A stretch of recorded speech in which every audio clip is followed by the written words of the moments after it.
আমার সশ্রদ্ধ নমস্কার। আমার গভীর প্রীতি পৌঁছে দিচ্ছি। আপনাদের এত সমাদর পেয়ে আর জবাবে কি বলি এটাই খুঁজে পাচ্ছি না। শুধু একটা কথা বলতে পারি, আমি যে যুগে জন্মেছিলাম ব্রিটিশ ভারতে, পরাধীন ভারত ও তারপর থেকে উত্তরায়ণ স্বাধীন ভারত ও তারপর দেশ ভারত, এর সব কিছুর ভিতর দিয়েই আমাকে পরমাণু বাবা যখন করেছিল তার ছবি দেখেছিলাম, আঁকতে উঠেছিলাম ছবি দেখে ছেলেবেলা।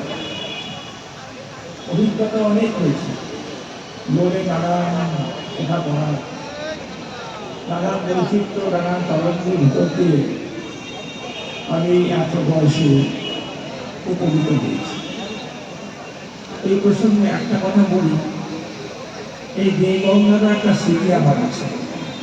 অনেকদিন আগে, প্রায় 40 বছর আগে, এই দেবগঙ্গাকে আমাকে একটা রাত কাটাতে হয়েছিল থানার বাইরে একটা বেদিতে বসে।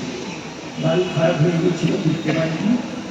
সারা প্রাসাদ আমল আর দেবগঙ্গায় রাত্রিবাস বসে বসে সেই গঙ্গার স্মৃতি আমার এখনো আছে।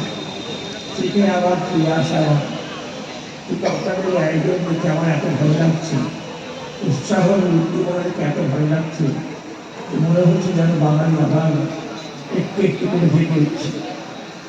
বাঙালি সম্পর্কে আমরা সারা ভারতে যে অভিমত মনোভাব সেটা আমি তো জানি। বাঙালিকে কেউ পছন্দ করে, আর বলে যে বাঙালি খুব চালাক, কিন্তু কাজ করে না, তারা পরিশ্রম করতে জানে না, ব্যবসা বুদ্ধি নেই, নানা রকম দুর্নাম আছে। বাঙালি আড্ডাবাজ, বাঙালি বেখেয়ালে অবশ্যই সময় কাটায়, নানা রকম আছে। কিন্তু আস্তে আস্তে দেখছি যে বাংলার একটা নবজাগরণ হচ্ছে। তাদের যে তরুণ প্রজন্ম, সেই প্রজন্ম আস্তে আস্তে বেড়ে উঠছে, অনেক কিছু শিখছে, অনেক কিছু জানছে, এবং তাদের মুখমণ্ডলে আমি যে জ্যোতি দেখতে পাই, যে আলো দেখতে পাই, মনে হয় বাঙালি শেষ অব্দি হারবে না। আর বাঙালির যাবতীয় যা কিছু রাজ্য আছে তারা প্রদর্শন করবে। আপনারা এই 2য় বছরের বইবানের কথা করবেন। আমি ছেলেবেলা থেকে আমি খুব দুষ্ট ছিলাম, কিন্তু খুব গল্পের বই পড়তাম, খুব গল্পের বই পড়া এমন একটা নেশা হয়েছিল। আমি থাকতে পারি না, আমি বয়সের গল্পের বই পড়ি এবং তার শরীরকে শিখেছি।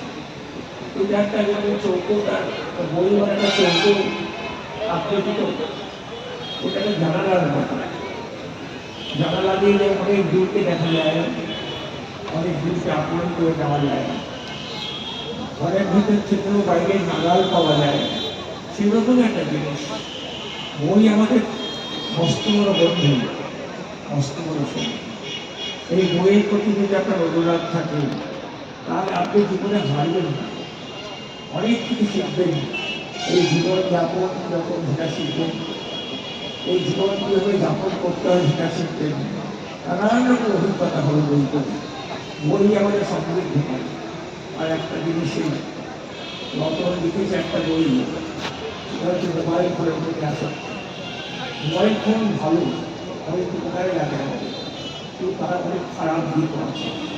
সেইগুলো যেন বাচ্চারা নাগাল না পায়, একটু দয়া করে দেখতে, তাদের তাদের ভবিষ্যতের জন্য ভালো হয়। কাজেই বই, এই বইগুলো যদি করে দেওয়া যায় মানুষকে, তাহলে মানুষ অনেক অপরাধ প্রবণতা থেকে, অনেক রকম খারাপ সংস্কৃতি থেকে নিজেকে বাঁচিয়ে রাখতে পারে। তাহলে সব বই না, বইয়েরও ভালো মানুষ আছে, ভালো বই, মানুষের সহায়ক যা তাই, মানুষের শক্তি, মানুষের ক্ষেত্রে। এইটুকু আপনাদের কাছে নিবেদন করলাম। এখন বয়স হয়েছে, খুব বেশিক্ষণ বলতে পারি না, বলতে বলতে হয়তো অনেক কথা এসে যাবে, অনেক কথা উদাহরণ মতো অনেক কথা ছড়িয়ে যাবে। তার চেয়ে সংক্ষেপে কথা বলে রাখি, এই বইবেলাকে ভালোবাসুন, বইকে ভালোবাসেন আর বইয়ের সঙ্গে দেখে থাকেন, জাগ্রত থাকেন, ঘুমিয়ে করবেন না, অন্তরকে ঘুমিয়ে করতে দেবেন। এইটুকুই আপনাদের কাছে নিবেদন। আবার যতটা পাওয়া ভাগ্য যদি আমি দেখে থাকি এবং চলাফেরার মতো অবস্থায় থাকি, তাহলে আমার এই যে জায়গায় আসবো, আপনাদের সাহায্যটা আমার খুব ভালো লেগেছে। এইটুকুই শুধু মনটা। নমস্কার, ভালো থাকবেন।